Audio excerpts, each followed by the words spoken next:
Hey there, today I have the absolute pleasure of talking about two more members of the Brotherhood of Mutants that will do really well under either Mystique or Magneto. My name is Nate, and welcome to the Gamers Guild.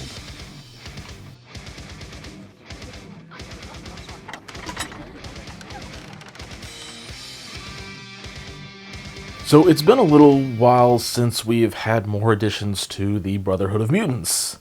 As a matter of fact, it's been as long as it has been since we have gotten a new Crisis card.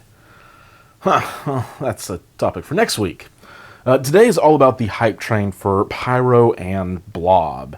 And honestly, I've been really excited for Pyro to join the Brotherhood since basically day one of the Brotherhood, since they've been severely lacking in energy attack options. And even since their Rogue coming out, they are still extremely lacking.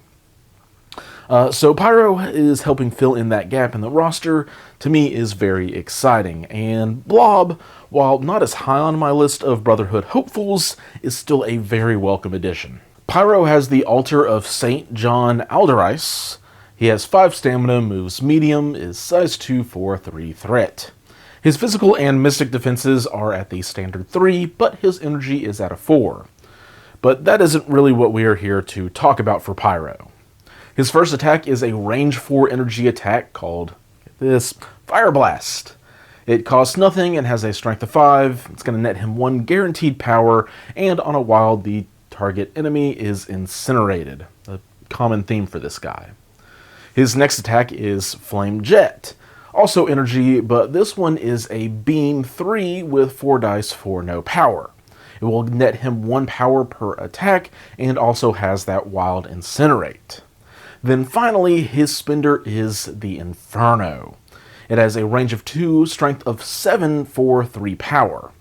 This time the defender is guaranteed the incinerate after the attack is resolved, and before damage is dealt, other enemy characters within range 2 of the target suffer 1. So, 3 attacks, all have a way to incinerate the target. All of them have different functions for different ranges and situations. There really isn't much room here to complain about anything going on with the attacks. And the crazy thing is it only gets better. First is Pyro's active superpower, Firewall.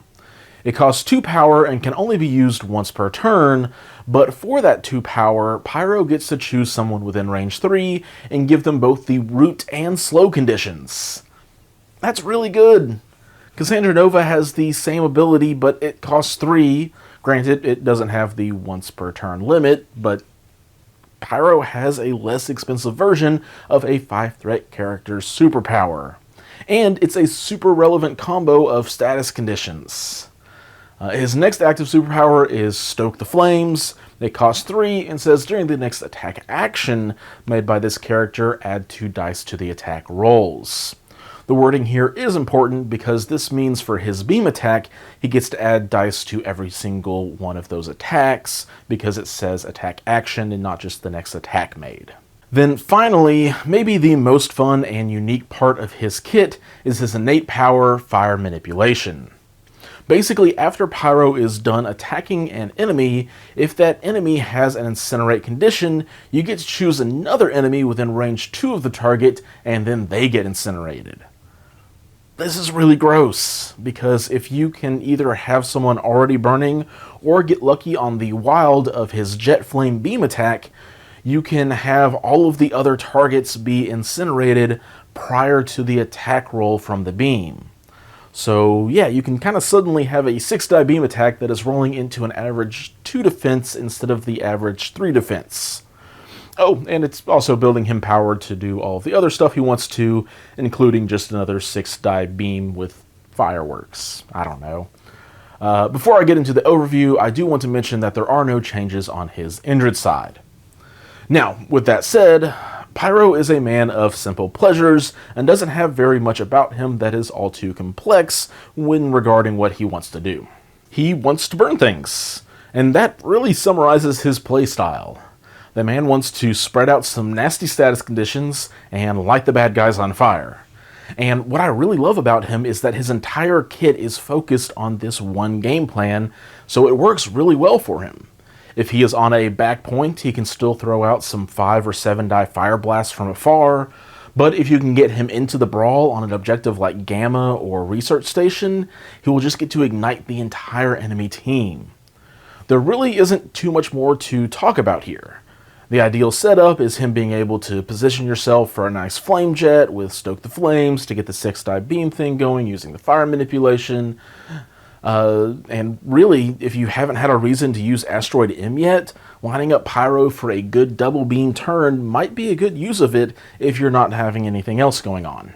Now, obviously, while his finely tuned kit has its upsides, it also does mean that he is only going to have one job to be good at, and that's it. There aren't any control elements, movement shenanigans, or big durability buffs for Pyro to enjoy. But that's what his pack buddy is all about. The Blob, or Fred Dukes, has 6 stamina, moves short on a 50mm base, is size 3 for 3 threat. His defense may seem a bit weak, with 4 physical defense and then a 2 for energy and mystic, but he has a power that helps with that pretty significantly.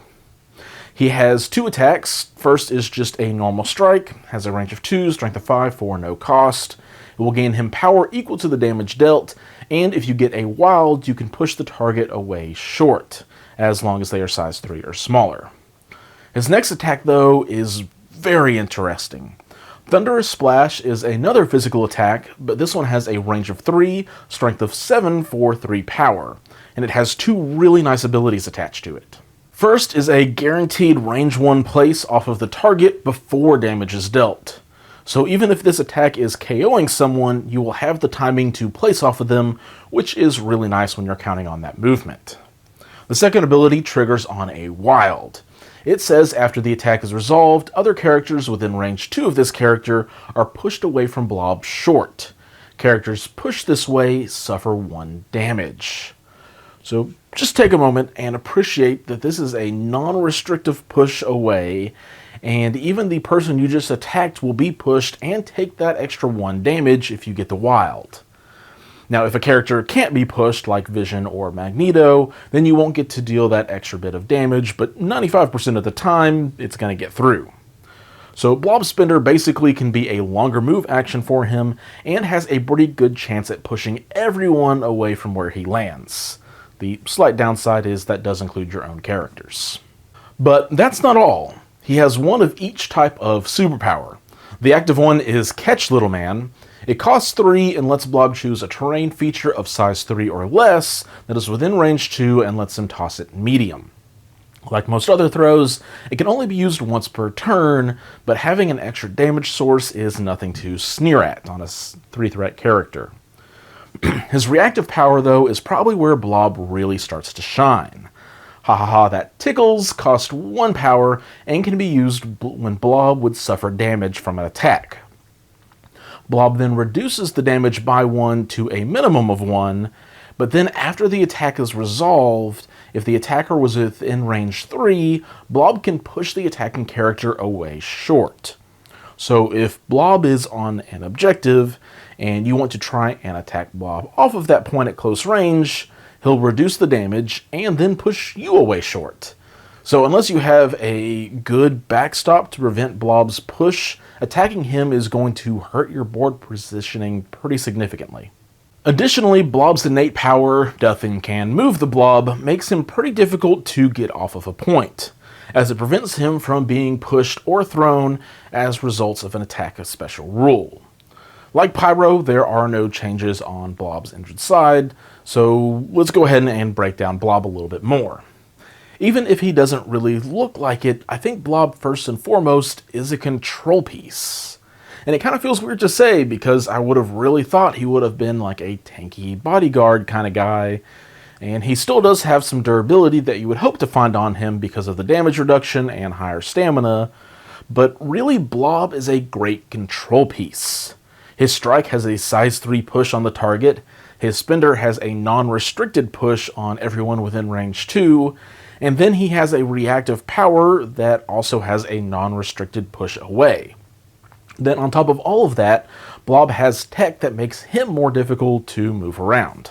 Now, sure, superpower pushes like from Spider-Man and Venom, or superpower throw can still displace Blob like it can most everyone, but your opponent will have to have specific abilities to reposition him, and having to spend the dedicated resources to make that happen instead of just getting a bonus from whatever attack that might shove Blob out of position.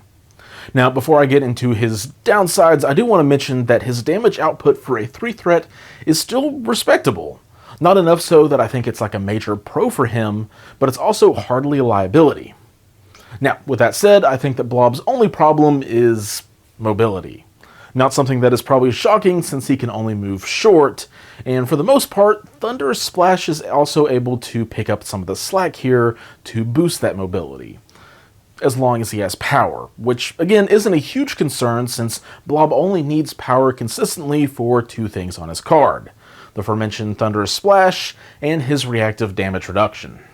Now, granted, if you want, you can go out of your way to spend power on his terrain throw if you need to, or if you just have some excess power, but most of the time I feel like you're better off saving that power for the other things. So basically, if Blob is caught out of position and without power, he'll be having a bad day, but with some careful play, Blob is going to be an absolute nuisance to go up against, especially if you can get a nice extract objective or 2 on him as well. Now, obviously, Blob will do work in either Mystique's or Magneto's Brotherhood very well, but as far as splashes go, I have a feeling he'll be a very popular piece in Kingpin's Criminal Syndicate as a nasty, controlled, durable kind of character. Now, unfortunately, at this point, we haven't seen any of the tactic cards that these guys come with, but I'm very eager to see what they bring for the characters, and maybe even, fingers crossed, the affiliation as a whole. But those are my thoughts on Pyro and the Blob. Here at the end of the video, I want to give a shout out to the guild's sponsors, Tritex Games and War Room Hobbies, which are both local gaming stores, Tritex over in the UK and War Room Hobbies here in the States.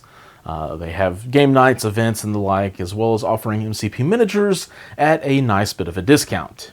If you shop with them, use the code TritexGGCP5 at checkout when shopping with Tritex to save an extra 5% off of all the MCP goodies in your cart, and the code MCP2022 will net you an extra 10% off of your order from War Room.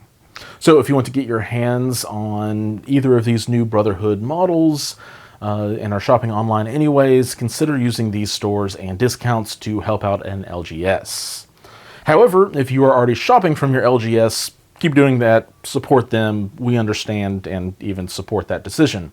But if you're wanting a way to support the guild's videos or podcast, check out our Patreon page. It isn't anything too crazy, but it gives you access to the Guild Hall Discord page and helps us continue to work on new projects and content. And with that said, thank you to all the members of the Guild Hall who are supporting what we do here. As always, if you have enjoyed my thoughts and are new to the channel, hit the subscribe button for a weekly dose of MCP content in the form of reviews, battle reports, and other MCP goodness. As well, if you want to be entered in the giveaway we have thanks to Tritex, all you need to do to enter is be subscribed to the channel and leave a comment on a video the same month it was released, and you'll be entered in a drawing at the end of the month for a MCP expansion, normal size ones of your choice. Also, though, if you are interested in the Gamer Guild podcast, where I have Sooner, Merzane, Kenny, and Shadow Marvel, you can find that on several different podcast apps and platforms. Thank you all for watching, and until next time, keep on gaming.